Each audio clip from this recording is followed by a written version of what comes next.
Yes, people, what's happening? Welcome back to the channel and welcome to the live stream and your Chelsea update and match preview for the Leicester game. And yes, water is wet. Reece James is injured again. Enzo Maresca confirming he will miss the Leicester game. The only player that is out is him. Minor hamstring issue picked up. They don't know how long he's going to be out for. Haven't we heard this all before? We got all the latest with that. Enzo Fernandez, Moises Caicedo, and Romeo Lavia all trained today ahead of the Leicester game. We've also got the latest on Maresca's return. We're going to look ahead to the game itself. Going to go through my preferred starting lineup. Loads and loads of news to dive into, guys. Chelsea wanting to make Africa blue as well, with the scout in there doing out there. They really want to tap into that African market. So we're going to dive into all of that as well. There is plenty of stuff to get into, guys. So please make sure you're smashing the like button, subscribing to the channel if you're new around here as well. That would be greatly appreciated. And let's get into the chat before we get this show on the road, guys. What are people saying? How's Reece James got injured again? He's not played over this international break. Well, you don't have to play. It can happen in training. Yep, brother, when it rains, it pours. I'm a bit annoyed with Maresca. I want to see Lavia and Enzo get more game time together. I'm really not sold on him, and people can look. Look, Lavia and Enzo will play games together. Enzo and Caicedo will play games together. Like, there's enough matches to go around that all of these guys will play together. And I think we will see that combination at some point. No, of course not. It's not been secured at all. Absolutely hasn't been secured. No, I don't think anyone's getting carried away with where we are. It's a good start. We deserve to be where we are right now. But this run of games between now and the end of the year, that's about us consolidating our place within the top four and really getting some a good run of wins on the board. James injured again. I think we should sell him. Captain doesn't play, and it's gone on too long now. Yeah, we're going to dive into this in a sec.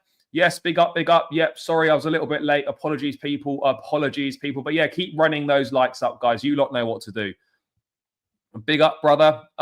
Sell James, fair enough. If I was Maresca, I'd start Fernandez so Lavia gets some rest. Yeah, I would agree with that one as well. James is injury prone, to be honest. We need to sell him and get an upgrade. Well, look, but people can say sell him, right? Who's going to buy Reece James? Injury prone. He's on 250k a week. Who's buying that player in this modern day PSR era? That's all I'm saying. That's all I'm going to say. But let's get into the main news then. It's that man, Reece James. I feel sorry for him. I really do. I love the guy. He's Chelsea. You know, he gets the football club. He gets what it means to wear the badge. He gives everything for the shirt. But for whatever reason, this guy cannot stay fit. And it's really, really frustrating. Maresca confirming in the press conference today, he's the only injured player. It's a hamstring issue, a muscle problem. He felt something small, and we don't want to take any risks for the weekend. Now, that's fine. I can understand that. If it's just, and this is it for me, right? If it's just going to be the Leicester game, and then he's back for Aston Villa, I'm not really that fussed. I don't really care. We don't need Reece James to win away at Leicester. But as I suspect this could be, as we've heard many times before, oh, it's something small.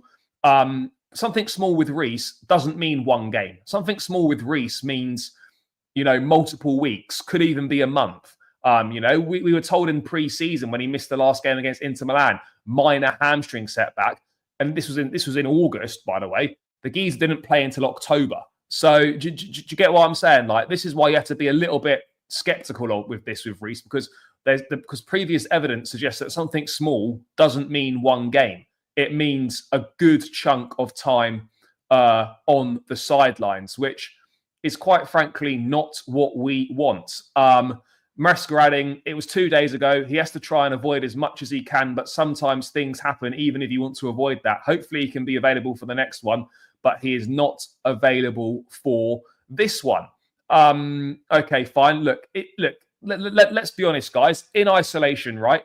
We do not need Reece James to beat Leicester. We don't. Okay, Reece James is not required to beat Leicester, but at the same time, you're sort of looking at it and you're thinking, right, okay, this guy's had another 2 weeks off from the international break. I know he's been training and whatnot. We've managed him very, very carefully. He's played a very, very small chunk of the minutes available to him since he's come back.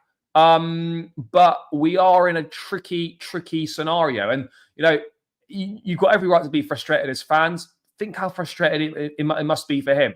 Think how difficult it is for him, setback after setback. Think how difficult that must be from a mental health standpoint as well. You know, it must be really, really hard for him. I feel bad for him because he wants to be here. He knows what it means to wear the shirt. He gives it his all. Look, by all accounts, he's a great person away from the pitch as well. But ultimately, we've got to start preparing for life without him because he's not getting over these injury struggles. And whether Chelsea sell him or not is kind of a moot point, in my opinion. But we cannot rely on Reece James. So I think the sooner we stop thinking about Reece James kind of being a Chelsea player and being one of the first names on the team sheet, I think the easier it's going to be for us. We simply just have to not consider this guy, don't consider him available, and when he is available, it's just a bonus. You know, the sad reality for a lot of Chelsea fans, I think, is that many people just don't consider Reece James as part of the setup right now. You know, when I'm naming my best team, I'm not thinking about Reece James because unfortunately the guy's never available, and I will never ever turn my back on him because, you know, I love him, believe in him, think he's a top player. But you cannot get away from the injury issues. And people wanting us to sell Reece James, right? Ask yourself two questions. He's on 250 grand a week. He's played 20 Premier League games in the last 2.5 years. Which club in their right mind is going to buy a player who has played 20 Premier League games in the last 2.5 years and is on 250 grand a week? It's just not going to happen. It's just not going to happen. You know, and again, comments like this are just nonsense, absolute nonsense. Like, how are people just making shit up that Reece James doesn't care about Chelsea? It's a shame for supporters and Reece, but what do we do? Yeah, look, it's a difficult situation. It is a difficult situation, no doubt about it. I don't think by any stretch of the imagination that Chelsea are you know, contemplating selling Reece James. I don't believe that at all. I don't think that's something they're thinking about. I don't think Reece wants to leave the club. And look, as I said, guys, if this is legitimately just one game and he just misses Leicester and it's a proportion, absolutely fine. Not asked about it. But if it gets to the Villa game and he misses that, and then he's not fit for Southampton, he's not fit for Tottenham, you know, these are games that are coming up in very, very quick succession, very short space of time, then this is problematic. You know, there's no escaping from the fact that this is really, really problematic. Do you know what I mean? And you look at it, and you know, and it's a strange one, isn't it? I don't understand why it keeps happening. You know, Maresca's confirmed it's a short-term hamstring problem. What does short-term mean? Do you know what I mean? You know, there's a tweet here. Reece James could have played in 990 minutes, not included added time, but he's only played 241 minutes. 24% of the minutes available since he's come back from injury. And look, you can understand eventually why Chelsea might look at moving Reece James on.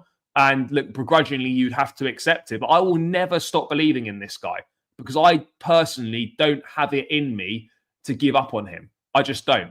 I just don't have it in me to give up on Reece. But when you look at the statistics, and they're damning. They are damning. You know, Reece James will miss. Look at this is Reece James, right? Injury history with Chelsea. He's played 162 games for the club, and he's missed 129 through injury. He's almost missed as many games through injury as he has played for Chelsea. You know, that's mental. That's absolutely mental. And you know, I think Reece is 25 next month, right? I don't want to sit here and say that, you know, we've seen the best of him, but you can't help but feel the injuries that he's carrying, that he's constantly picking up. Have we seen the best of Reece James? Has Reece James gone past his prime? Have we seen the best of Reece?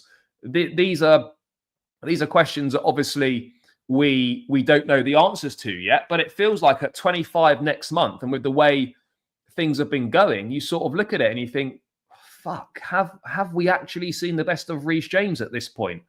I'm not writing his career off. And look, ultimately, he might just miss one game, and we're back, and he's back next week against Aston Villa, and it doesn't really matter.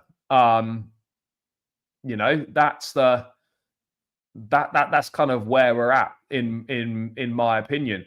I just think it's really sad. I'm not annoyed about him because I don't rely on him being fit anymore. So it's hard to be annoyed about these things because I think we're just so used to the fact now that Reece is just not really going to be. It's just not going to be available on a regular basis. That's the reality of the situation, guys. Is that Reece James will not be available on a on a regular basis. Look, maybe, but I don't see him playing as a centre back in a 2. In a back 3, sure, he'd be more than capable of playing in that back 3 position. But look, let's wait and see how long he is out for. And as I said, if it's just the one game and he's back again and we're just being overly cautious, then fair enough. But we've kind of been down this road before. And we know that short term with Reece doesn't really mean short term. Gusto is balling out. Thank God we signed him. No, look, no one's saying that Reece James is irreplaceable. No one's saying he's irreplaceable. That's not what's being said. Any club won't buy him with his injury records. I agree on that. And look, right now, I don't think Chelsea are interested in doing anything like that at all when it comes to Reece. We've been so careful with him. We've been so careful with him. We haven't overplayed him. We've not overused him. He's got another new hamstring injury.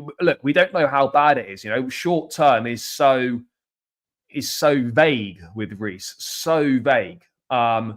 Reece James has missed 94 games through injury since the start of the 21-22 season. 94 games in 3 seasons? That's mental. Absolutely mental. One thing that this proves, right? One thing that we need to sort out, just get the Akinpong situation sorted out. Just let the kid play. We can rotate with Gusto and Akinpong. I don't want to be rotating with a Gusto and Disasi at right back. Just get Josh Akinpong back in the team, sort this shit out, and let's move forward. Get this shit sorted with Akinpong because we have got someone there who can be a backup to Gusto whilst Reece is out. But I don't know, guys in the chat, let me know. What do you think right now? Enough messing around for me. Josh, sign the contract. We need you, brother. But I also think Chelsea do need a contingency plan with Reece James, just in case. As I've said, I love Reece James, but a contingency plan required, guys. Gusto's not immune to injury either. And I refuse to endorse or see Disasi playing as a right back going forward in case of an emergency. We need to know what Akinpong's future is as quickly as possible, or an alternative plan needs to be made, guys. An alternative plan needs to be made. It needs to be made. It's as simple as that. You do have to play him, and I think he would play. If he's worried about a pathway, I think with Reece's fitness levels and what we've seen from Reece so far is that the geezer can't really stay fit. So when you're looking at it, you're sort of thinking, right, okay, well, there's the pathway's there. There are opportunities for minutes. Reece can't stay fit in a moment. Gusto's not immune to injury himself. There would be opportunities for minutes there for Akinpong. And that something needs to be sorted out there. Desperately needs to be sorted out, guys. Or a contingency plan needs to be made. It's his 9th I'm just reading here, guys. It's his 9th hamstring injury in 5 years. And obviously, all of us are hoping it's just a precaution with James and nothing more. But every time you hear Reece James and hamstring mentioned in the same sentence, it's a concern. But it kind of felt like he turned a bit of a corner as well because he played back-to-back 90 minutes last month. and now we're back in this situation again. You know, it's mental. It really is. You know, it feels like we've cashed in on Reece James's sort of 4 or 5 games we're going to get this season, and you know we only managed to win one of them. But look, it's a problem, isn't it? Because Reece James 25 next month. I mean, guys, do you think we've already seen the peak of Reece James? I'm going to get to a few bits in the chat shortly. But do you guys think we've seen the best of Reece James? What are you saying? He's going to be 25 next month. It's not old by any stretch of the imagination. That's not what I'm saying at all, guys. He's not old, but do you think we could have seen the best of Reece James? I'm not saying we have, but I'd be interested to get your thoughts. What are you guys saying in the chat? People, keep smashing the like button as well. It's free. It takes seconds to do. We're on 29 likes. Let's get this to 50 likes. As quickly as possible, people. Please keep running the like button up. It really helps me out. Yeah, it helps more than you could imagine. And please keep subscribing to the channel as well. It's free and it takes seconds to do so. I like Josh, but if you don't want to sign that contract, I agree with the club. Let him go. Reece hamstring needs to be studied in school. Roman should never have extended his contract for when he signed, just been injured. I don't think he's stealing a living. I think that's a bit unfair. I can't really think with anyone with a worse injury record who was attacked on starting. Yeah, I don't think there's many. I don't think there's many. Yeah, maybe. I mean, look, this is all hypotheticals right now, but it's hard, isn't it? It is really difficult. Yes, we have. I think so. Sell him to AC Milan. This isn't Charity FC. One of our highest earners hardly plays. Yeah, if the injuries continue, then yeah, for sure, there's no doubt that we've seen the best. I would agree with that, but I don't know.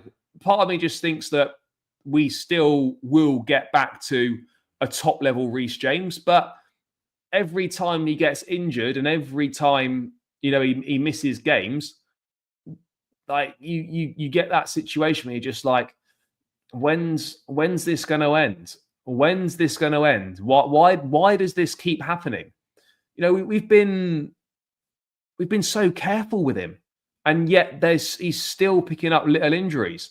I'm concerned at this point because how long has it been since Reece last strung a consistent run of games together? It's been a long, long time, and I mean at this point, I don't even know what to say about him injuring his hamstring again.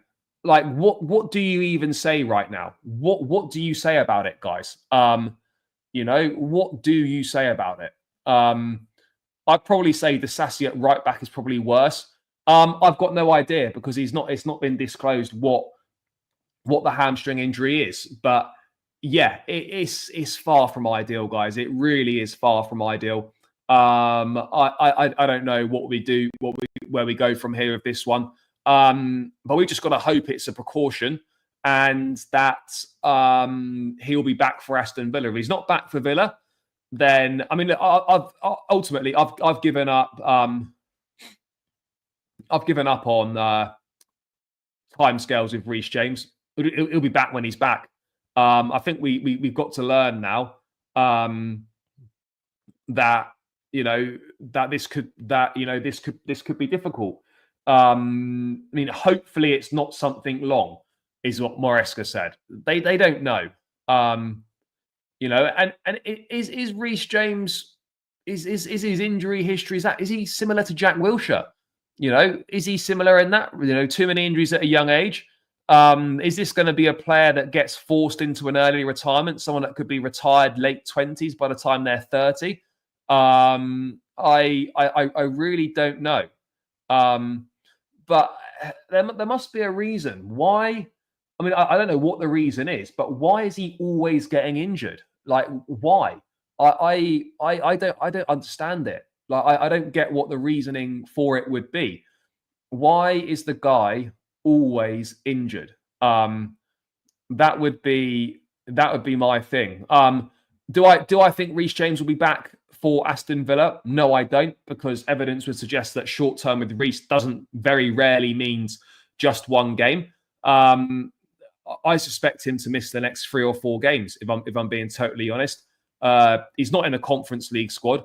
I mean, look, whether Maresca's not lying, but whether he's concealing a bit of the truth when he says that he doesn't know when Reece is back, then let's wait and see. But I don't know. It's a tricky one, isn't it? It is a tricky one, but we just have to hope for the best, and let's wait and see what happens with Reece, and let's wait and see what further updates we get sort of between now and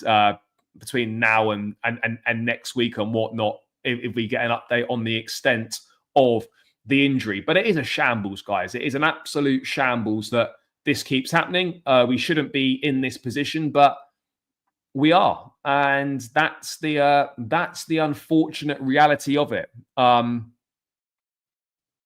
Maybe Reece should get. Well, I don't think he needs surgery. I don't think it's that serious. I don't know what's going on, man. He's had surgery. Like, this guy is made of glass. Gusto, I think personally, will be the main man. You have to think Gusto is like 20. Yeah, look, Gusto's been very, very good. Re-sign Akinpong and kick. Well, look, we're not. I will never say advocate to sell James. The board will have to get another centre back who can play right back. Thing is, unlike other players, when he feels something, it's best to just send him away. Yep, for sure. I mean, look, it would be interesting to know, right? If this was, say, a title-defining game, if it was like Chelsea win this game and you win the Premier League, I wonder if Reece would just play. I mean, I wonder how much precaution we are actually taking. I wonder how much precaution we are taking. If this was a really important game, it was a cup final or a game to win the league, would we use him? Would he play? I don't know. Heard Chelsea owners are willing to boost 150 million defence. I'm not sure where. I've not seen that, but look, we're definitely looking to buy defenders. I agree. But yeah, guys, that is unfortunately the latest on Reece James. It is what it is. There's nothing we can do about it now, and we just have to hope for the best. That is what we do, people. We hope for the best, and yeah, we go from there. Oh mate, this Reecejames, whatever they're called, the biggest load of bullshitters ever. Literally, you cannot believe a single thing that's written in there because it's all utter nonsense. It's utter nonsense, whatever is in there.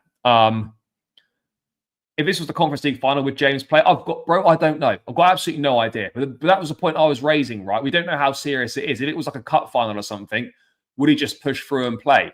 I don't know. We know they're looking for the defense. That's been well documented. That's out there. Obviously, we don't know what the amount's going to be, but yeah, that is well documented. That we're looking in defence, 100%. Yeah, so that's the latest on Reece James, which is a real shame. But that's where we find ourselves yet again talking about another Reece James injury problem. But let's move away from that now, and let's talk about goalkeepers again, because Nizar Kinsella has reported that the door is still open for Jordan Petrovic at Chelsea, which is interesting, really. The door has been left open for Jordan Petrovic to return from his loan spell at partner club Strasbourg in Liga. He's excelled in France and fought his way into pole position to become his national team's starting goalkeeper for the first time. So Nizar Kinsella, do Chelsea need to sign another goal? I feel, guys, all we talk about is goalkeepers at the moment, but apparently the door could still be open for Petrovic, and I wouldn't be adverse to that. Absolutely wouldn't be adverse to that. James is too fragile. Well, it certainly appears that way at the moment. Sancho fit in training, by the way. Yep, he is. Whether he's going to start or not, I don't know. I still think that would be a big risk to start Jadon Sancho. In my opinion, it would be a big risk. But as I said, guys, let's wait and see. I think Noise will be who's Noise. I would not start Lavia on Saturday. I'll play Caicedo and Enzo. Yeah, I'd probably be more inclined to do that as well. But anyway, let's read this. Do Chelsea need to sign another goalkeeper? Chelsea have been linked with Liverpool goalkeeper Kelleher over the international break after a mixed run of Robert Sanchez performances. Although reports have been denied by club sources, the debate about who should be number one rages on, with no goalkeeper making more mistakes leading to goals than Sanchez. Those mistakes came twice against his former club Brighton, while he gave away a penalty at United. Although it wasn't registered as a mistake, the Spain international was blamed for Curtis Jones's winner for Liverpool at Anfield. Must be said that Chelsea's oldest player also excelled in matches against Bournemouth and Forest, earning his team points with some sensational saves. True. A major figure in signing Sanchez was head of goalkeeping Ben Roberts, who worked with him at Brighton and joined Chelsea, with Graham Potter getting promoted from goalkeeping coach despite the Englishman's sacking in 2023. He's again working as a goalkeeper coach with new manager Enzo Maresca while still performing his wider role, which keeps an eye on the development of goalkeepers across the club and includes having a big say on the players that are signed in a position. Jesus Christ. Philip Jorgensen was added for 20 million from Villarreal this summer and has started in cup matches. That's meant the Swedish-born Dane is yet to play in the Premier League. He has, yeah, but he's said to be a good fit for Maresca's style of play, which benefited Mads Hermansen. The move for Jorgensen forced out capable former number one Petrovic, who remains on the books. But the door has been left open for Petrovic to return from his loan spell at partner club Strasbourg in Liga. The Serb has excelled in France and fought his way into pole position to become his national team's starting goalkeeper for the first time. None of Sanchez, Jorgensen or Petrovic have proven themselves at the highest level, but all seem capable of taking the next step. There is also a host of young goalkeepers, yet it makes little sense to look to the transfer market for a goalkeeper, and Chelsea will no doubt back their recruitment in feeling that there is already a long-term number one in their sphere of influence. I don't know if there is, guys. Who that is will be down to the individual performers, with Sanchez to continue as number one into the winter period. Not really words that you want to hear, but that is where we are at with man like Robert. But look, Petrovic, I'm there for it. I'm there for it. You know, why would you not bring him back if he's gone to Strasbourg? You know, to play regularly, learn kind of the style of play. Why would you not sell Sanchez next summer and go in with Petrovic and Jorgensen? You know, you can trust Penders. You can trust Penders for the future. So why wouldn't you? Why wouldn't you go in there and do that? Is my question. Why wouldn't you do that? Why would Chelsea bring him back? Well, why wouldn't they? You know, because he's a good goalkeeper. You know, he's obviously been sent to Strasbourg to learn the style of play because Reecejames is obviously, deploying the same style of play as to what Enzo Maresca is. But yeah, maybe Petrovic still will go. Look, I don't believe that he's going to be part of the long-term plans. Maybe it could be something to keep his price up, but I don't know. The only way that his price is going to go up if he keeps playing regularly and playing well. PR is not going to put his price up. So yeah, it is going to be interesting to see, guys. It will be very interesting to see what happens with this one. Very, very interesting. Who's buying Sanchez? I don't know. Well, that is a big problem. A big problem. But look, I think all of us would agree that, you know, Petrovic makes us feel far less nervous on the ball. Far less nervous. But obviously, Chelsea feel that he doesn't suit the style of play. But if he goes away and learns the style of play, then maybe we can maybe there is a future for him at Chelsea. But I suspect he's but I just suspect it's going to be one of them where I don't think he's part of the long-term plans. I have to be real. I have to be real. But it's good to see that potentially he's not fully out of the picture. But yeah, I suspect the plan is obviously is Jorgensen. Mike Penders is definitely viewed as a long-term solution. Penders is absolutely long-term. And then Petrovic, let's just wait and see what happens with him. Guys, we need to get these likes up as well. We're 34 likes. This has got to be on 50 likes. So keep smashing that like button, people. It's free. It takes seconds to do. So let's get it done, guys. Let's get this done. Keep smashing that like button. It's free. Takes seconds to do, and it really, really helps me out. Really, really helps me out. So So yeah, please do run it up, people. Let me know we're on 50 likes in the chat. I need world class, nothing more, nothing less. I hear you, brother, but if you're hoping for Chelsea to sign a top class goalkeeper, I don't think it's going to happen. I don't think it's going to happen. If I'm being totally honest, I just don't see it happening, guys. And Sanchez won't go back to Brighton. I don't want to sign any more goalkeepers we have, but if Petrovic's not part of their plans, any bids for him will be low. Yeah, they will be, but I think we'd get more than the 12 or 14 million quid that we paid. We would get our money. We'd get our money back and a bit more. I would imagine.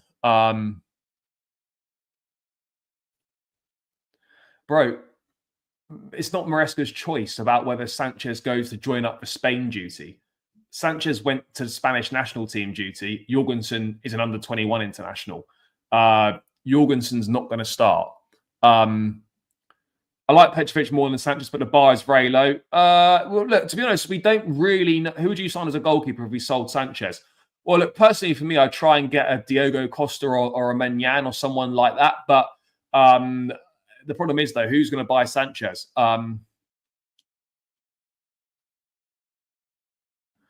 Thank you, brother. Appreciate it. Yeah, look, I always try and read the comments. You know, sometimes it's not always possible, but I do my best to get through as many of them as I can. You know, just because you people are, you know, taking the time to tune in and watch me, taking the time to get your thoughts in the chat. It's only fair that I get through as many of them as possible. And yeah, hopefully, you know, the numbers will start increasing again. We're getting a bit of consistency back on the channel in terms of viewing numbers. But yeah, it's a long slog, guys, a long slog. But yeah, no, appreciate the support. I don't think Sanchez cost us. We need to give you, Jorgensen, I think, will get a chance at some point. But I think really what's going to happen is we're going to have to, Jorgensen's chance is probably not going to come until you know, maybe a Sanchez injury. Sanchez is crap, but he's been better this first 11 games. Yeah, but it's such a low bar. Sanchez was shit last season. He's shit this season. That's the reality, people. That is the reality we're in right now. Shit and shit. Petrovic is no good though. He could be worse than Sanchez. No, that's nonsense. Petrovic has already proven he's better than Sanchez. Already proven that he is considerably better than Sanchez. So I'm not sure where that's coming from. No, I don't think. I don't think Maresca's being forced to play Sanchez. No, I really don't. He's already proven that, you know, he's not afraid to make bold decisions. You know, he's not afraid to do that. In terms of you know, dropping Enzo Fernandez for Lavia. So no, he's not being forced to play players. Absolutely not. Yes, love, brother. Appreciate it. No, I appreciate the support. Thank you. Petrovic, yeah, of course he is. Recent Chile days are over. Sadly, they'll never be the same. We need to move on, bro. And for Sanchez's days, and look, as I said, if I'm not sure if you were here or not, but as I said, you know, I never rely on Reece James, you know, but that's why I'm not disappointed or angry about this, because I never rely on him or never expect him to be fit, and it's just sad, really, is what it is. More than anything else, it's just sad. It's disappointing, and I don't rely on Reece to be fit. So that's where we are. But yeah, just thought that was an interesting point to bring up on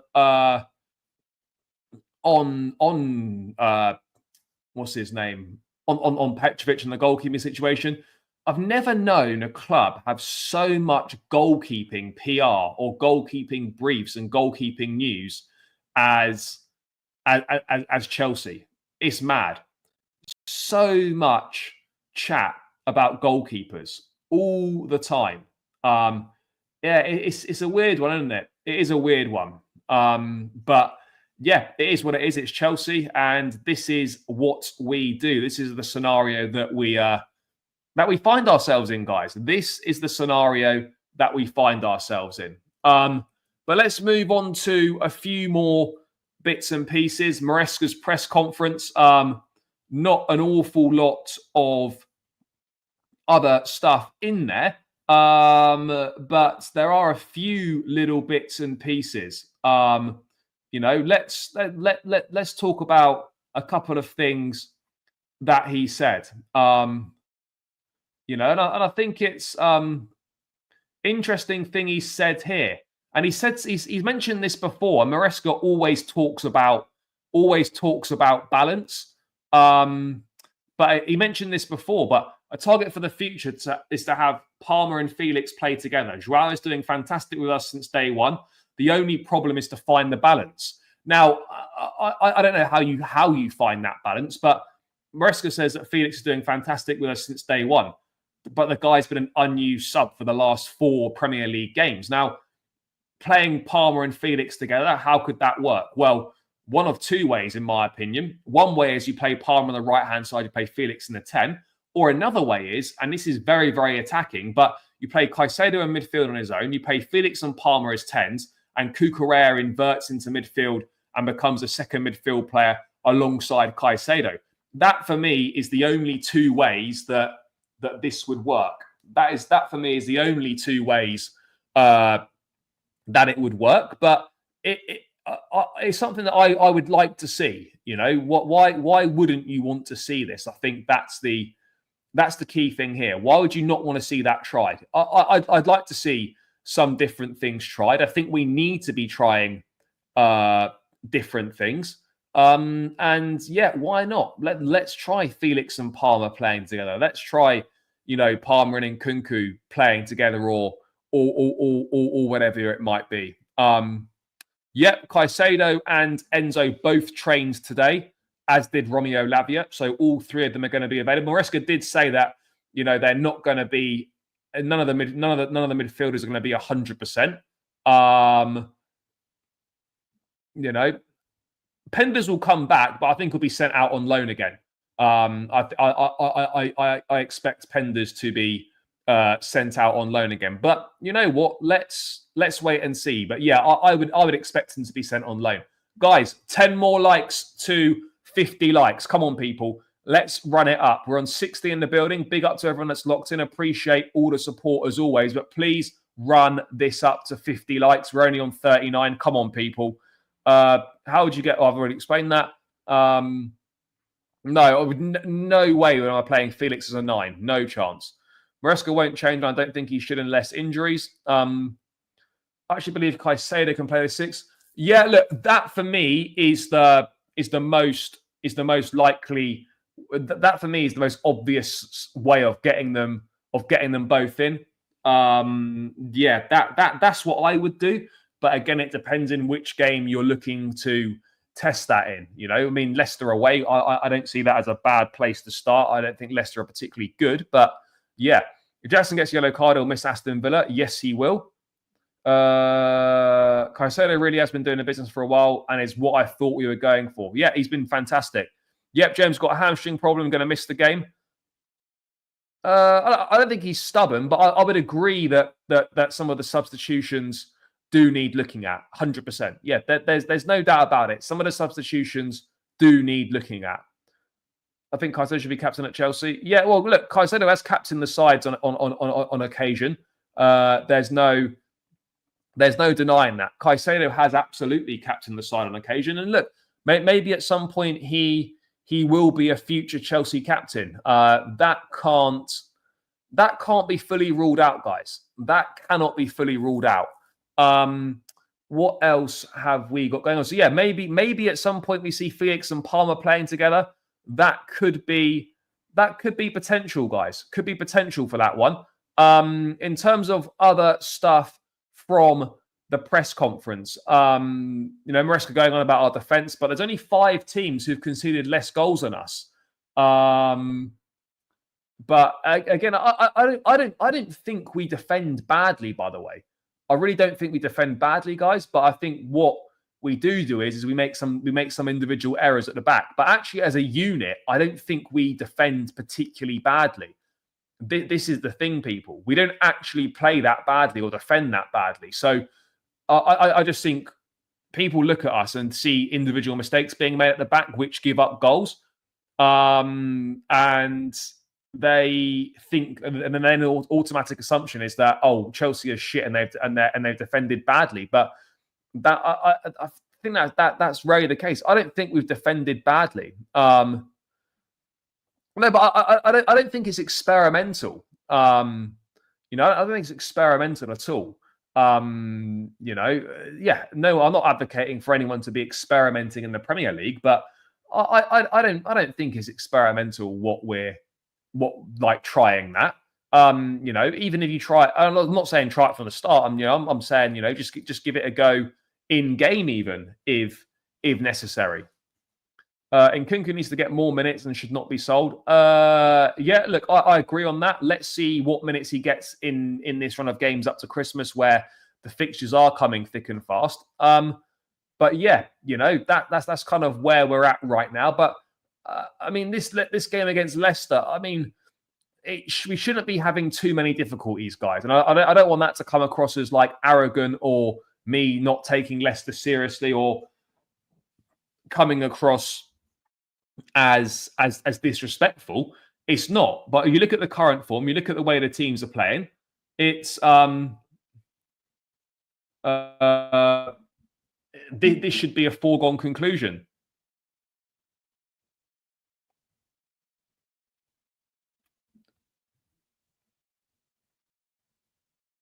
So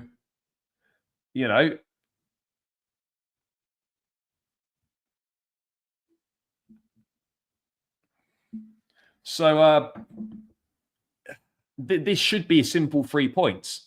But football never works like that, does it? Football doesn't work like that. In terms of what I'm expecting, I'm expecting them to try and make it difficult for us. But if we can get an early goal, then I think the game could be done pretty quickly. Leicester aren't the best defensively. We can definitely exploit them. No doubt about that. I honestly believe we can have some success there. We can definitely exploit them. But let's move into the team then, guys. So let's move into the team for this one. Let's spend a little bit of time on that. Guys, get your thoughts in the chat below as well on what your preferred lineup would be. I'm going to go through mine. There's a few different options that we can go with here. Nkunku actually has no place at Chelsea. In every position, there is someone better than him. I wouldn't say he's got no place at Chelsea. I think he does. But if we sign a striker in the summer, I don't really see how he can be here. Bro, I'd be careful on those reports. I don't believe we're leading the race to sign anyone at the moment. After the whole Michael Olise stuff, we're leading the race and all that, and it turned out that we weren't. I'm very much done with that. Very much done with that sort of thing, guys. Very much done. But yeah, let's have a look. No excuses to not win. No Fatawu or Buonanotte. Yep, that is true. They got a lot of players out. We need Neto to expose the back line. This is the only reason, right, why I'm a little bit cautious about this game, right? First game after the international break, lunchtime kickoff, Maresca returning to the King Power. Those three factors make this game a little bit more difficult than it would normally be if it was just your bog standard 3 p.m. in the middle of the season. That's where it's a little bit more. That's where it's a little bit more difficult for me. That's where I struggle a little bit more with this one. But we're going to wait and see, guys. We are going to wait and see what happens. We're going to wait and see what happens in this game, guys. 4 more likes to 50. Run it up, people. Run it up. Come on, guys. And keep subscribing if you're new as well. We've got a Sancho, Gusto, Wes, Levi, Correa. Yeah, okay. Interesting. I believe Nkunku is better than our left wingers. Bro, Nkunku's not a winger, though. I didn't need to see. I don't need to see any more of Nkunku playing wide because it doesn't work. It's not a thing. I would like an Enzo Caicedo pivot. So yeah, anyway, let's dive into the 11 then, guys. Get your thoughts in the chat as always. Look, it's going to be Robert Sanchez. We know that. Please, brother, just don't make any mistakes today in this game on Saturday. Just don't make any mistakes. That's all we ask for. Do you know what would be nice, right? Just for a game to go by where we're not talking about Sanchez, or we're talking about him in a positive way. That is what we should be. That's what I'd love, right? Is a game goes by, we're not talking about Sanchez, or we talk about him and he's actually done something positive. If we come away from another game and we're talking about Sanchez in a negative light, I just can't be asked. I'm done with it. Done with it. Moving on to the back line then. And this is kind of an interesting one. Unfortunately, we know it's going to be Malo Gusto at right back. Is Gusto going to be inverting into that 10 role? That's going to be the interesting thing there. I wonder if he is. We're going to go Cucurella on the left. I mean, guys, with the inverting, right? What would you do? Because do you want Gusto inverting from right back into the 10? Do you want Cucurella inverting from left back into the 10? Do we want no fullbacks inverting? That's the interesting one here, isn't it? You know, how many fullbacks do we want fucking inverting? So that's gonna be interesting, people. But yeah, Cucurella and Gusto definitely on left and right. Centre back pairing will be as you were. It'll be obviously Levi Colwill and Wesley Fofana. Fofana will get his great reception at Leicester, like he always does. He will be heavily booed. It won't be difficult to know.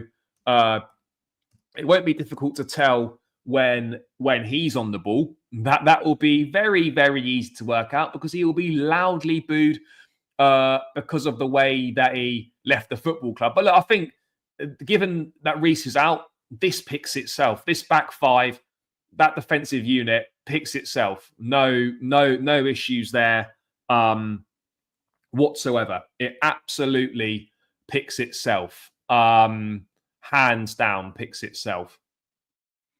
What else have we got going on? Midfield's interesting, right? I know Lavia trained today. I know Enzo and Caicedo trained as well. They all trained. But obviously they're not going to be 100% fit. We know this. So yeah, this is going to be a tricky one. For me personally, I wouldn't be risking Lavia. You know, in my personal opinion, I wouldn't be risking him. So for me, I would go with Enzo in this deepest role. Okay, and I think you can definitely play him as a 6 away against a team like Leicester. I think he deserves to play. I'm going to go with Enzo, and I'm going to go with Caicedo. I just think it would be too much of a risk with Lavia. And I think maybe it's time we tried something a little bit different in the midfield. Maybe bring Lavia off the bench. Yeah, look, it's interesting, isn't it? But, you know, Lavia playing, I haven't got an issue with Lavia playing, but it means that we're less creative. And that's why a fullback's inverting into the 10 to try and replace that creativity you miss through Enzo Fernandez. But the issue there is then that whilst Cucurella, whilst Gusto understand that role perfectly from a tactical perspective, these guys don't have the quality on the ball and for that execution that we need in the final third. So that there is a problem in itself. Do you know what? I think he'll make the matchday squad for this one. But again, you know, Dewsbury Hall is someone that you can't fully rule out starting this game. You know, there's a world where there's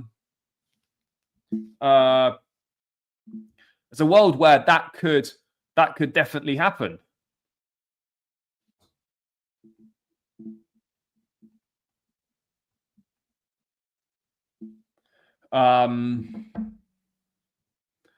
You know, it's a possibility, but I think he'd be on the bench. Yeah, Enzo for me in that deeper role. Bro, Leicester are not going to be asked about Dewsbury Hall. Yeah, okay, but they might know about Dewsbury Hall, but Maresca knows everything about Leicester and everything about those players other than the ones that arrived in the summer.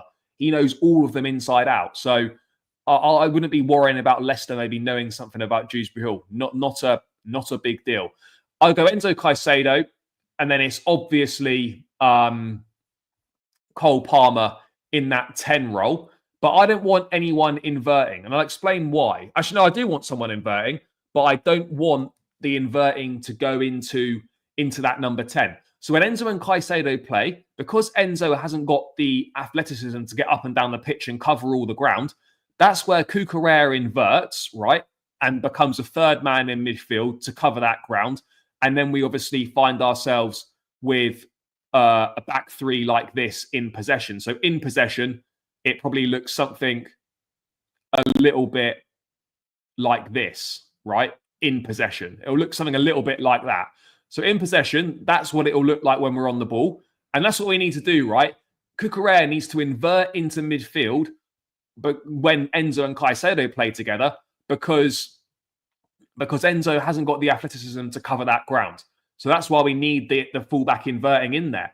When you obviously play Lavia and Caicedo, you don't need the fullback to invert into midfield because you have got two players in Lavia and Caicedo that are more than capable of covering that ground. So you don't. So then, therefore, negates the need to invert someone in there because otherwise it then becomes way too congested.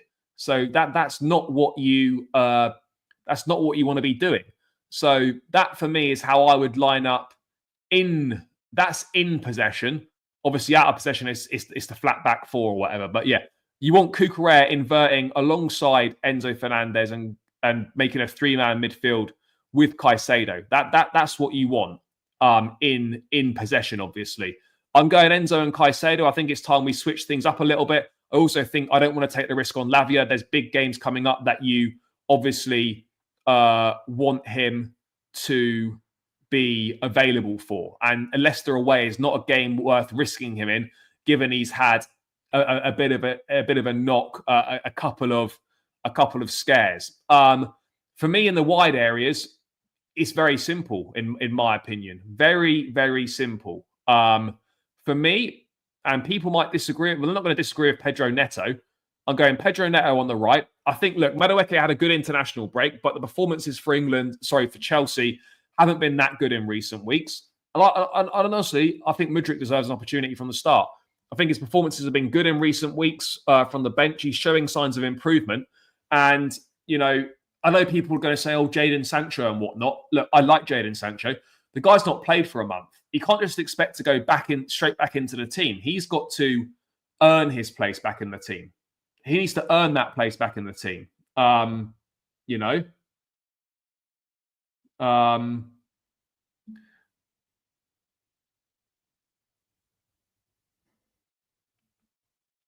So yeah, it's like Sancho can't expect to go straight back into the lineup.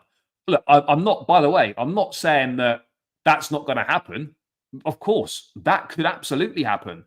There's a possibility that could happen, but there's games that we more need Lavia for. Maybe an Aston Villa at home, certainly a Tottenham away coming up as well. That you do need him for. So yeah, I don't have a problem with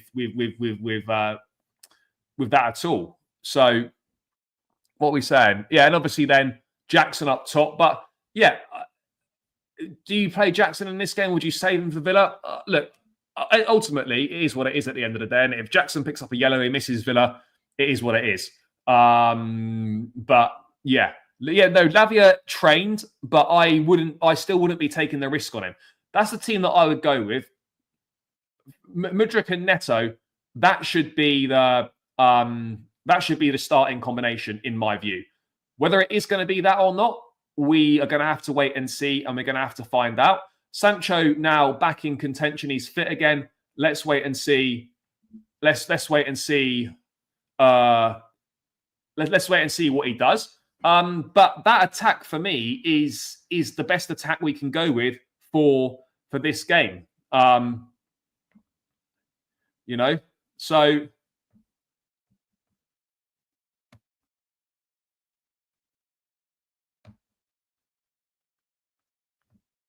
So yeah, I don't know.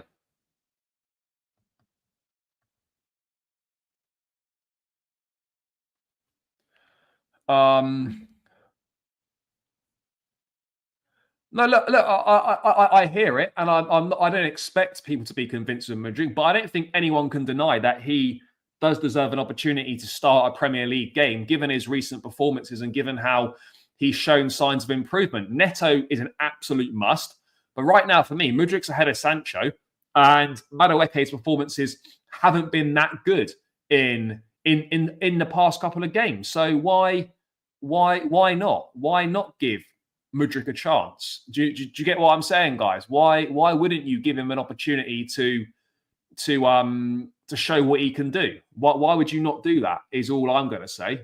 Um,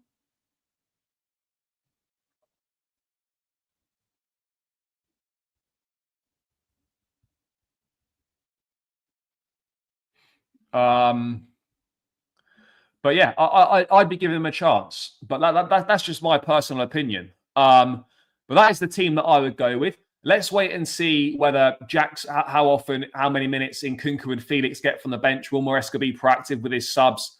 What's he gonna do? I don't know. Yeah, look, I think we do need that because James Justin pushes forward. There'll be space in behind the fullbacks.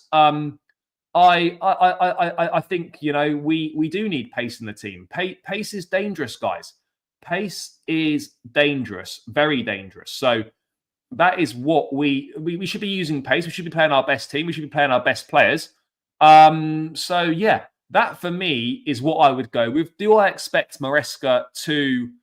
Bro, Felix is not a winger. This is what people don't understand. Felix does not play wing. You do not want Felix playing as a winger. You absolutely don't. That's just not a scenario that we want to find ourselves in. Joao Felix playing as a winger. We should not be we should not be doing that. Simple as that. We should not be doing that. But it is what it is. People don't seem to understand that Felix is not a winger. People, I told you guys in the summer, Felix would be a pointless signing. So far, I'm absolutely spot on. The guy's hardly played and he's not bringing anything to the team. I want to be proven wrong. And I hope that, he gets more opportunities in this run up to Christmas to show what he can do. But right now, this is the reality of the situation that we find ourselves in, people. That Felix is not contributing to this team. Maresca can say what he wants, but the minutes on the pitch don't lie. Unused sub in the last 4 Premier League games. There's a reason for that. There is a reason for that. And the reason is because he doesn't trust him or he doesn't think he's good enough. And that, for me, that is the reality of the situation, guys. It really is as simple as that. Guys, we're 4 likes away from 60 likes on the stream. Run it up, people. Run it up. Let's get this to 60 likes, guys. That would be really, really great stuff if we can do that, people. If we can do that, it would mean a lot, guys, and it really helps me out. So please do run that up. Let's run those likes up, guys. And let's get it done. Let's get it done, people. So let's do it. Run it up, run it up, run it up. You lot know exactly what to do. Madrid's always better when he drifts into the 10, not as a winger. Look, he done well in some games with Poch when he played a bit more centrally. I will definitely admit that, but Mudryk is a winger at the end of the day. So yeah, and also can Cole Palmer, return to good form? That is what we're looking for, guys. We're looking for a Cole Palmer return to form. Like I don't get how people can watch how we're playing under Enzo Maresca, right? And then suggest that Joao Felix plays as a winger. It makes no sense. It makes no sense at all. Felix is not a winger. Felix himself said after the Portugal's game with Croatia, he plays best centrally. So, why are we going to try and play him anywhere else other than centrally? It doesn't make sense, does it, guys? Let's be perfectly real here. It doesn't make sense. It doesn't make sense at all. So, there we go. There we go. Yeah, he is too slow, bro. He is too slow. But yeah, look, ultimately, we just got to get the job done. That is the most important thing, guys. Get the job done. And we move on to the next one. We've got Heidenheim on Thursday night. After that one, then we've got Villa at home on Sunday. Then it's Southampton away, Spurs away. Then it's Astana in the Conference League. Then it's Brentford. Then I don't know what's after Brentford. Is it another home game? Brentford is on the 15th. I don't know what the next game in after that is. But yeah.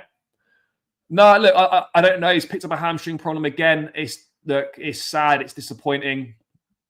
It is what it is at the end of the day. I don't know what more we can say at this point. What more we can do.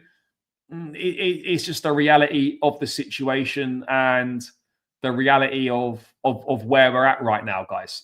Simple as that. Isn't it a Maresca problem why he hasn't used those players? We all know they're good. I wouldn't say it's a Maresca problem, but he obviously doesn't think they're good enough or doesn't think they're right for that situation. That's the game. Yeah, Everton away after Brentford, isn't it? Yeah, that's the one. So yeah, I think 5 of our next 6 games in all competitions are away from home. Is that gonna help us? I don't have the answer for that, but yeah, maybe it will help us. I don't know. Let's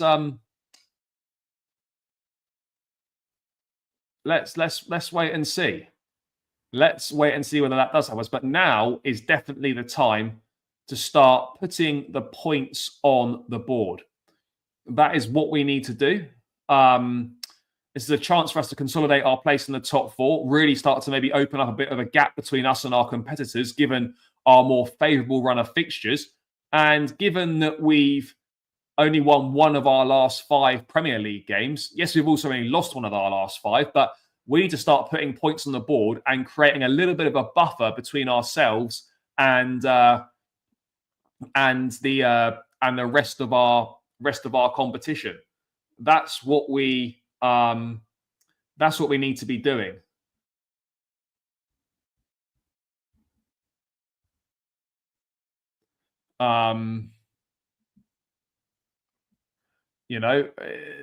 That's what we need to be doing, guys. Everton away is always a loss. Yeah, the record there is poor. I actually won't be there at that one this year, but maybe the record will change then. But yeah, the record is poor. Really, really poor there. Same 11 versus Arsenal. Yeah, look, to be fair, it could be. It could be. I wouldn't bank on it, but yeah, I think there's definitely a pretty strong chance that it could be the same 11 against Arsenal.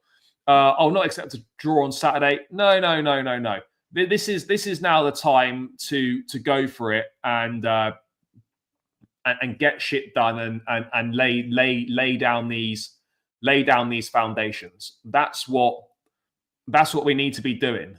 That is what we have to be doing, and that I believe is what we will do, guys. We need to win this kind of game if we want Champions League football. Agreed.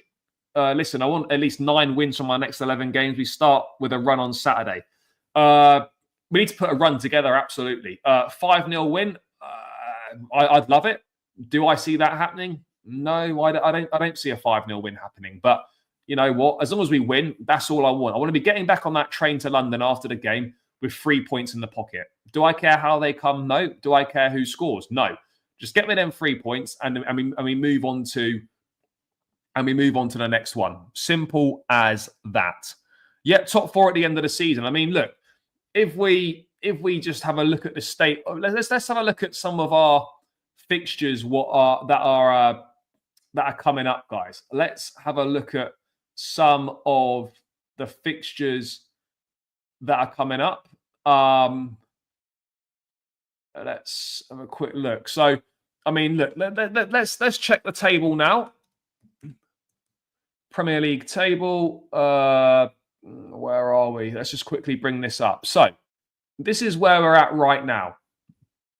3 points. will be big for us because let's put us on +3, right? So that takes us to what, 20? That takes us to 22 points. Arsenal and Forest are playing each other this weekend. One of those teams are dropping points. There's a chance to gap them. Newcastle are playing West Ham. Villa are playing Crystal Palace. You'd expect them to win. Spurs are away at Man City, so one of them two teams are dropping points as well. So there's a chance for us to put a bit of a gap on a few teams with the results. A couple of these teams in and around us are playing against each other, so teams will be dropping points there as well, guys. So this is a good opportunity for us, people. A good opportunity for us to do something decent. It really is. Guys, 8 more likes to 70 likes. I'm going to go for about another 10 minutes or so, people. Make sure you are smashing that like button. It's free. It takes seconds to do. Let's run this up to the 70 likes. That's easily achievable, guys. Easily achievable. Let's get it done. Let me know in the chat when it's done. But we played horribly against Arsenal. If he plays that lineup, we'll sit here wondering how we didn't win. No, I don't think, bro. I don't think we were that bad against Arsenal. I don't think we were that bad against Arsenal. I really don't. If he plays that same team that played against Arsenal, he plays them against Leicester. I don't see us having any problems. I don't see us having any problems at all. I really don't, guys. But if people think differently, that's absolutely fine. I've got no problem with that. But yeah, I don't see it, people. I don't see it. These next 10 games can cement us in a top 4. We have to step up now. Yeah, this is now the time to step up. This is now the time to really start cementing our season in, guys. This is now the time to start building on those foundations. Let's lay a few bricks. We've kind of like got the foundations on the bottom. Let's start adding some bricks on some floors to this house that we're building to get us to the Champions League. That's what we need to be looking at doing, people. That is what we need to be doing against. Our last early kickoff, we smashed Hammers 3-0. Yeah, we did. Yeah, that was our last early kickoff. I was there. Enjoyed that one. Great day out. Great day out, smashing the Hammers. Glad that game's done as well. Worst away day of the season. Yeah, would be nice. I don't really care. Just get the points on the board.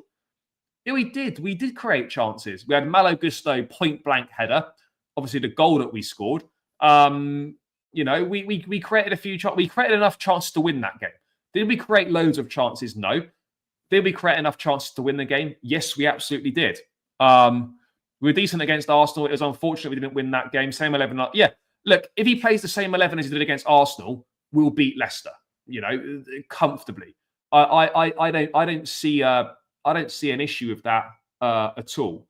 I think we beat Leicester. No doubt about it, guys. No doubt about it at all. I think we do them in with that same any team really. Jackson might score 2. Yeah, maybe he will. No excuses. We're third with all the new promoted sides on the way, whilst all the other top teams will take points off each other. This next batch, we cannot underestimate how key this next batch of fixtures are. We've got 2 newly promoted sides in our next 3 games. We've got a home game against Aston Villa. We're playing the likes of Brentford. We've got Southampton. We've got Tottenham. These are games that are winnable, people. And it's time for us to change those reds and greys on there, draws and losses, into those green W's. We should really be winning our next 4 games.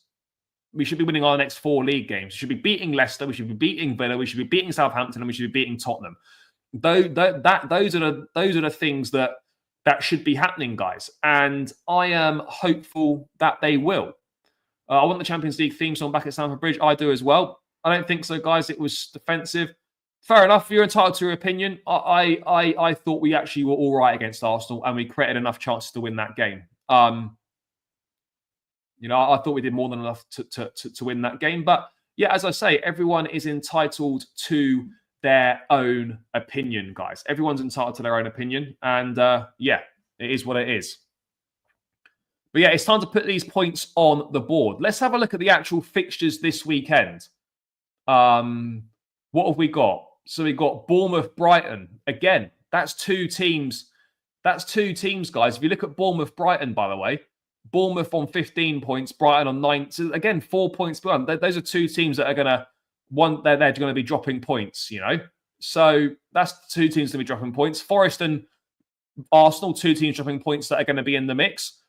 And Man City and Tottenham, two teams that are going to, one team's going to be dropping points and they're going to be in the mix. So what we've got we've got 3 fixtures, right, with 6 teams all within 4 points of third place that are going to be taking points off each other. That is a really important. This could be an important weekend, guys. And then let's see what the fixtures are next week. What is it next week? Oh, yeah, the 29th, Brighton, Southampton, fair. Who's taking points of each other here? That's a bit shit, isn't it? Arsenal, no. They're kind of quite easy, those ones, aren't they? Tottenham, Fulham, and Liverpool City.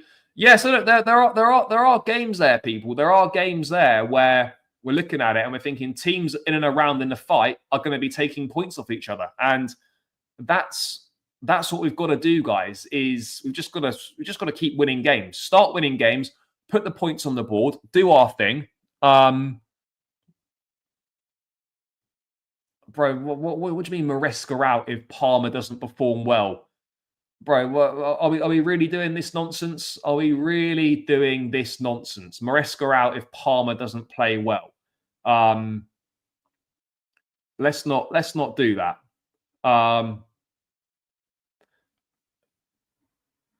Let's not do this nonsense, people. One Meta on the right. Yeah, I agree. How many points do you think we need to finish in the top 4? No idea. But let's just get as many on the point of the board as possible. There's a reason Brighton's beating top teams. They don't. What's up? Yes, big up, brother. Totally agree. Next 10 games will be crucial. Yeah, we can win 7 or 8 of the next 10.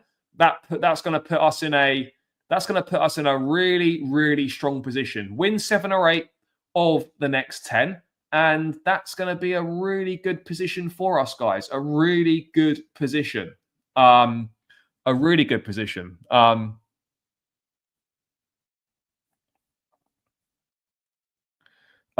Serious games now. Chelsea have 4 points from United, so can't be changing too much of the team. Need that continuity. Yeah, no, we need that continuity. And you're right. You know, we're still not out the woods at all. You know, yeah, we're third, but the table is very, very tight. It's now time for us to put distance between ourselves and the other teams, and I believe that we are capable of that. You know, we're capable of that. Top 4 is more than a possibility. It's more than a possibility. You know, I think I don't want to say it's ours to lose. I think it's a bit early to say that, but I think we're definitely well on our way to doing something good. You know, we're definitely on our way to doing something good. So yeah, let's wait and see, guys. 4 more likes to 70. There's definitely 4 people in here who haven't smashed that like button. So yeah, make sure you're smashing that like button. Get this up to 70 likes. Let's see what else is going on in the chat. Let's see what else is going on in the chat. Let's see if there's any other. Oh yeah, I was going to cover this thing about the academy, about Chelsea looking to you know, other talent in Africa. So Chelsea's scouting department is kept connected to Cobham via the sporting directors Winstanley and Stewart and Joe Shields. They know which English starlets are coming through, and internally optimism is high with George, Raksaki, Maheka, Dyer and McMahon. Well, let's see how many of those get opportunities in the first team. Let's see how many of those are still knocking about in a few years' time. But let's dive into this article because it's also got a bit more. It's also got some news about Chelsea and how they're looking to exploit Africa and find talent there. We've already got Nico Jackson, one of the best African players in football, in world football at the moment at the football club. Chelsea have been synonymous with African players throughout their history. Drogba, Mikel, Kalou, Essien, all these guys. So yeah, that's definitely That's definitely a good thing. Definitely a good thing. What else are we looking at? So I was going to read this. Right. Let's have a quick look. Let's bring that up. So yeah, there's a pool full of potential for those willing to take the time to look. And to quote one of Chelsea's new scouts in Goa, their goal is to make Africa blue. That's it, people. Make Africa blue. Let's make Africa blue.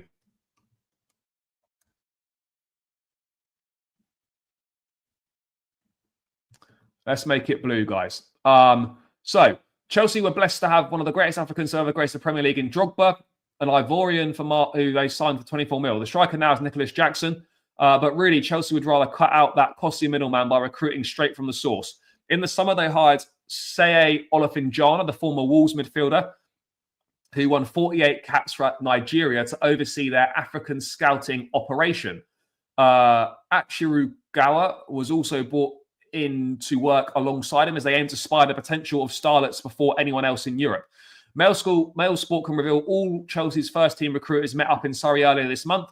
They convened from their various corners of the globe with the purpose of this scouting summit being to ensure everyone is aligned on the club's vision. Head coach Enzo Maresca popped in, posing for a group picture with the 30 or so employees. It said that those in the room left infused, energized, and as motivated as ever to go and find the greatest gems making their way into the game. Chelsea will continue to invest in producing their own players in Cobham. Yep.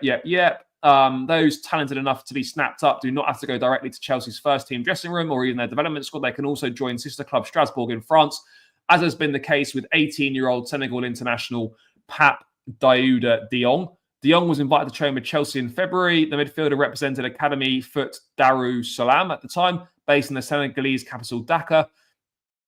Their president, Galas Mabak, had the red carpet rolled out for him as he accompanied his player to visit to London. The trip included an introduction with Jackson, a shirt with Darussalam print pressed on the back, and tickets to watch Chelsea's FA Cup win against Leeds. Yeah, we know that. He did not join Chelsea upon turning 18, and somebody said he signed a 5-year deal with Strasbourg. Fair enough. This is one of the biggest benefits of the multi-club model, provides a pathway away from Stamford Bridge, where first team minutes are at a premium. Strasbourg managed by, okay. Chelsea's African heritage. This is the bit that we are looking for, guys. So we need to wait and see what becomes of De Jong, but Chelsea are proud of their African heritage. Essien, Drogba, Mikel, all these guys.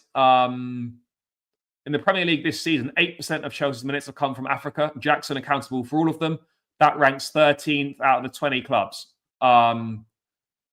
As well as co-owning Chelsea, Bowley also co-owns the Dodgers and is understood today they were the first Major League Baseball team to plant their flag in African soil. Fair.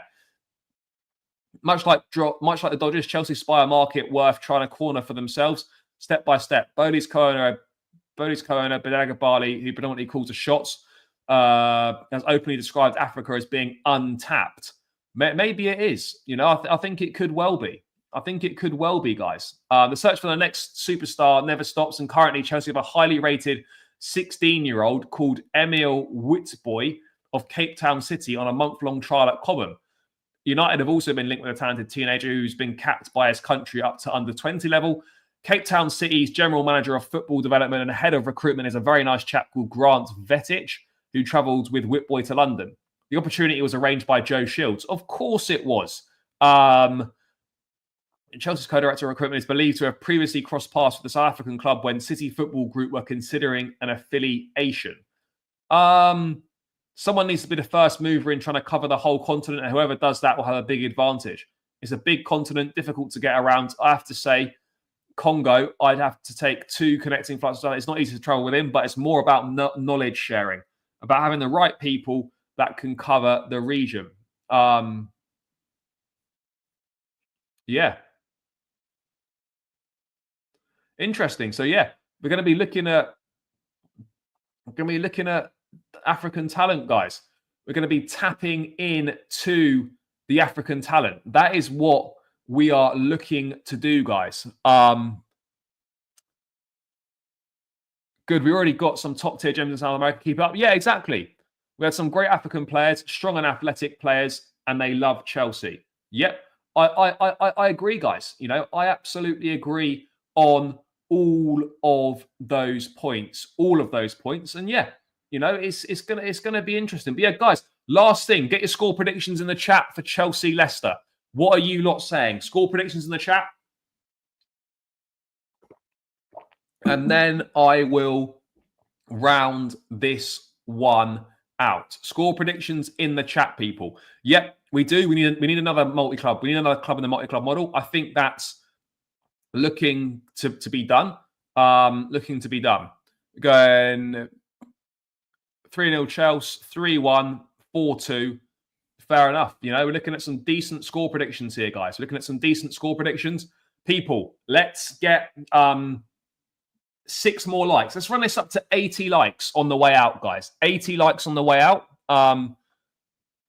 Bro, why are you saying Maresca out, making wrong decision? What decisions have you made that's cost us points? Please tell me. What's cost us points? 4-1 Chelsea, 3-0, 7-0. Fair. We've got some big score lines coming in, guys. Some big score lines coming in. Let's hope for the best. It's a game that we should be winning.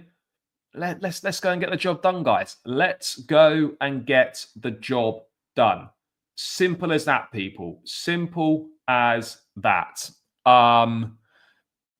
But yeah, guys, big yourselves up. Thank you so much for tuning in, people. It's greatly appreciated. On the way out, smash that like button. Make sure you check out the opposition preview with Leicester fan Ant that has been uploaded on the channel this evening. Go and check that out. I'm going to be filming another preview with Leicester Fan TV. That will be out tomorrow, guys. So make sure you stay tuned for that. So go and check out the opposition preview with Ant's Leicester Fan channel. That's on the channel right now. And as I said, another preview dropping with Leicester Fan TV. That will be out tomorrow, guys. 4 more likes to 80 likes. Make sure you smash that like button on the way out. Make sure you subscribe to the channel if you're new around here. All of that good stuff. Love for the support as always, people. I won't be live tomorrow, but there will be the upload. And then it's match day vlog and match reaction on Saturday after the game once I am home. So yeah, guys, enjoy the rest of your Thursday night. Love for the support as always. It's greatly appreciated. Run the likes up, subscribe, all that good stuff. Up the Chelsea and peace out, people. Leicester is away, by the way. Catch you lot soon.